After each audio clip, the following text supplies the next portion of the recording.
Hello అండి, welcome to అన్వ్యూస్. రేపు ఫిబ్రవరి 23 group 2 exam ఉందా లేదా, ఇప్పటికీ కూడా వాయిదా వేసారా లేదా అనేది ఎటువంటి కన్ఫర్మేషన్ ఏపీఎస్ నుంచి రాలేదు. ఈవెన్ ద గవర్నమెంట్ ఒక లెటర్ రాసి పోస్ట్ పోన్ చేయండి అని చెప్పినా సరే ఎటువంటి రెస్పాండ్ అవ్వలేదు. అసలు ఈ ఎగ్జామ్కి పాత గవర్నమెంట్కి ఈ గవర్నమెంట్కి ఉన్న లింక్ ఏంటి, అసలు ఏం జరిగింది, ఎందుకు నిరుద్యోగులు ఎగ్జామ్ పెడతామంటే వద్దురా నాయన మాకు తర్వాత పెట్టండి లేట్ అయినా పర్లేదు అని చెప్పి ఎందుకు నెత్తున్నారు కొట్టుకుంటున్నారు. సో దీని గురించి డీటెయిల్గా చెప్తాను మనకు అర్థమయ్యే భాషలో. సో ఫస్ట్ యాక్చువల్గా ఏం జరిగిందంటే, అంతకుముందు నిరుద్యోగులు అంటే 2023కి ముందు నిరుద్యోగులు అప్పీల్ చేసుకున్నారు కోర్టుకి. ఒక రిజర్వేషన్, హారిజెంటల్ రిజర్వేషన్ కావాలని వాళ్ళకున్న కొన్ని డిమాండ్స్ ప్రకారం వాళ్ళు ఒక పిటిషన్ వేసుకుంటే కోర్టు తీర్పు ఇచ్చింది.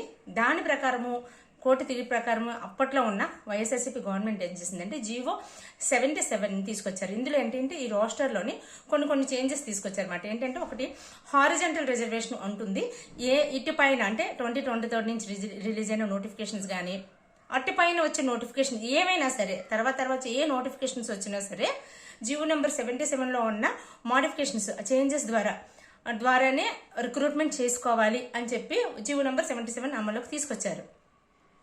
ఎప్పుడు ఆగస్టులో తీసుకొచ్చారు. ఆగస్టు 2023లో తీసుకొచ్చారు. డిసెంబర్లో నోటిఫికేషన్ రిలీజ్ చేశారు. 920 పోస్టుల కోసం గ్రూప్ 2 ఎగ్జామినేషన్ కోసం ప్రిలిమ్స్ కోసం డిసెంబర్లో ఒక నోటిఫికేషన్ రిలీజ్ చేశారు గవర్నమెంట్. అయితే ఆ నోటిఫికేషన్లో వీళ్ళు గవర్నమెంట్ ఏదైతే చేంజెస్ తీసుకొచ్చారో జీవో నెంబర్ 77లో హారిజెంటల్ రిజర్వేషన్, ఇక్కడ మీకు హారిజెంటల్ రిజర్వేషన్ అంటే ఏంటి ఎక్స్ప్లెయిన్ చేస్తాను.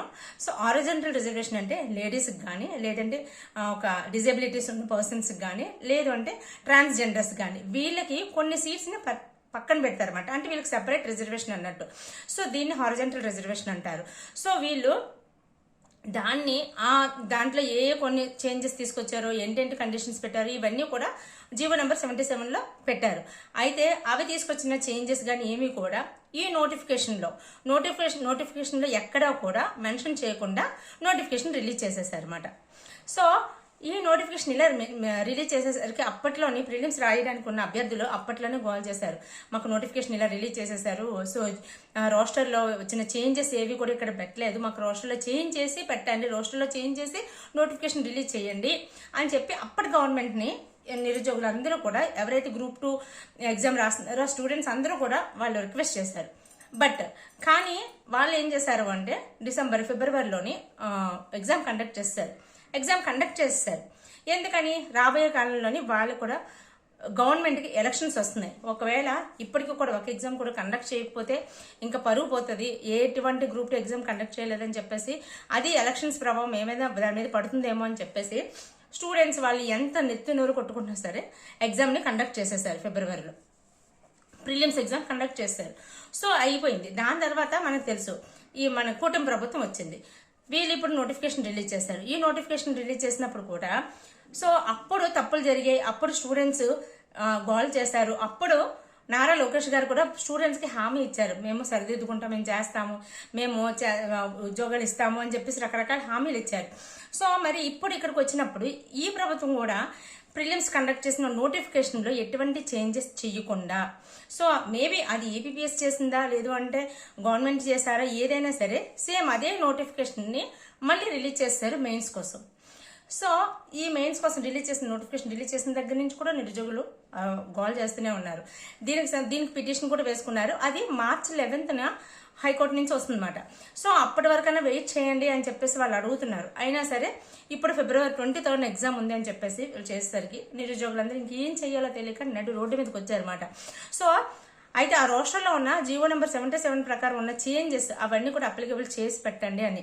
అయితే గవర్నమెంట్ వాళ్ళు నుంచి ఎటువంటి రెస్పాన్స్ రాకపోయినా వీళ్ళు ఏమనుకుంటున్నారు, మేబీ ఏమనుకుంటుండొచ్చు, ఒక ఎగ్జామ్ ప్రిలిమ్స్ ఒక నోటిఫికేషన్తో రిలీజ్ చేస్తాం కదా, సో అది వైఎస్ఆర్సీపీ రిలీజ్ చేసింది కదా, మెయిన్స్ మనం రిలీజ్ చేసేసి ఇక్కడికి ఈ కథ క్లోజ్ చేసేద్దాం అనుకుంటున్నారో, లేదు అంటే అలాగే క్లోజ్ చేసేద్దాం అనుకుంటున్నారు అని అంటున్నారు. సో అలా అని అనుకుంటే గవర్నమెంట్ ఈరోజు ఏపీఎస్సీకి ఒక లేఖ రాసింది, ఏమని మెయిన్స్ పోస్ట్ పోన్ చెయ్యండి అని చెప్పి. బట్ ఇప్పటి వరకు కూడా ఏపీఎస్ నుంచి ఎటువంటి యాక్షన్ రాలేదు, ఎటువంటి అఫీషియల్ కన్ఫర్మేషన్ రాలేదు పోస్ట్ పోన్ చేస్తామని. నేను వీడియో చేసే టైంకి అయితే మాత్రం ఎటువంటి రాలేదు. దీని గురించి ఒక రూమర్ ఏమంటున్నారంటే ఏపీపీఎస్సీ బోర్డులో ఉన్న మెంబర్స్ అప్పుడు జగన్ ప్రభుత్వం రిక్రూట్ చేసిన వాళ్ళు ఉన్నారు. సో అందుకే వాళ్ళు చెప్పింది వినట్లేదు అని అంటున్నారు. సో అది ఎంతవరకు నిజమో తెలియదు.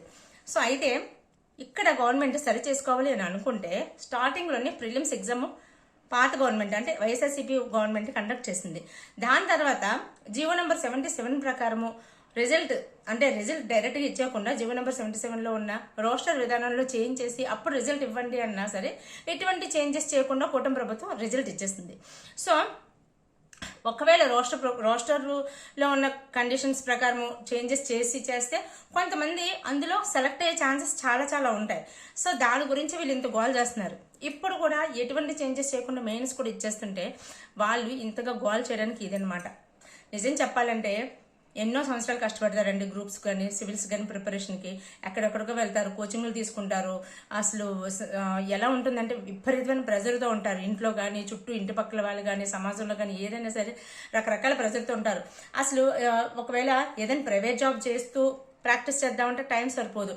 అలా అని దీని మీద కంప్లీట్గా ఫోకస్ చేసి చదువుకున్నాము, నోటిఫికేషన్స్ అవి పడుతూ ఉంటాయి కదా, రాసిద్దామంటే అసలు నోటిఫికేషన్ ఎప్పుడు పడతాయో కూడా తెలియదు. ఆ పడిన నోటిఫికేషన్లో కూడా సరిగ్గా ఏదో తూతూ మంత్రంగా ఆ గవర్నమెంట్ చేస్తుంది కదా, ఈ గవర్నమెంట్ చేస్తుంది కదా, నా గవర్నమెంట్ ఏదో కానించేద్దాం అన్నట్టుగా చేస్తే అసలు వాళ్ళ భవిష్యత్తు ఏమవుతుందండి. సో ఒక్కొక్కరు ఏంటంటే ఇప్పుడు ఈ కూటమి ప్రభుత్వం కూడా నెక్స్ట్ కమింగ్ ఇప్పుడు ఫిబ్రవరి 27న ఎమ్మెల్సీ ఎలక్షన్స్ ఉన్నాయి కాబట్టి ఇప్పుడు ఫిబ్రవరి 23న ఎగ్జామ్ పెట్టేశారు. సో ఎమ్మెల్సీ ఎలక్షన్స్ మీద మళ్ళీ ఎగ్జామ్ కండక్ట్ చేయకపోతే దాని ఎఫెక్ట్ పడుతుంది, మనకి ఏమన్నా మళ్ళీ దానివల్ల లాస్ వస్తుందని చెప్పేసి కండక్ట్ చేసేస్తున్నారని అంటున్నారు. మరి రాస్తున్న గ్రూప్ 2 అప్లికెంట్స్ అందరూ కూడా ఎమ్మెల్సీ ఓట్లు వేసేవాళ్లే కదా. సో ఆ విధంగా కూడా పడుతుంది కదా. ఆ విధంగా ఎందుకు? సో వాళ్ళు ఒక ఎగ్జామ్ ఇంత ఇన్ని తప్పులతో ఎటువంటి చేంజెస్ రోస్టర్ చేంజ్ చేయండి అని రోడ్ల మీదకి వస్తున్న వాళ్ళ మాట పట్టించుకోకుండా మీరు ఎగ్జామ్ కండక్ట్ చేస్తే అది ఎలక్షన్స్ మీద ఇంపాక్ట్ పడదా? ఖచ్చితంగా పడి తీరుతుంది. ఇప్పుడు మనం వాళ్ళ భవిష్యత్తులతో ఆడుకోవడానికి కాదు కదా ఈ గవర్నమెంట్ ఆ గవర్నమెంట్ ఈ గవర్నమెంట్ అనుకుంటూ వచ్చిన జీవో పాస్ చేస్తారు. జీవో పాస్ చేసి చేంజెస్ తీసుకొచ్చి అందులో పెట్టి దాని ప్రకారము నిరుద్యోగులు అడిగారు, హైకోర్టు తీర్పు వచ్చింది, దాని ప్రకారం ఇంప్లిమెంట్ చేయాలి కదా. సో దీన్ని ఎందుకు ఇంత నెగ్లెక్ట్ చేస్తున్నారో అర్థం కావట్లేదు.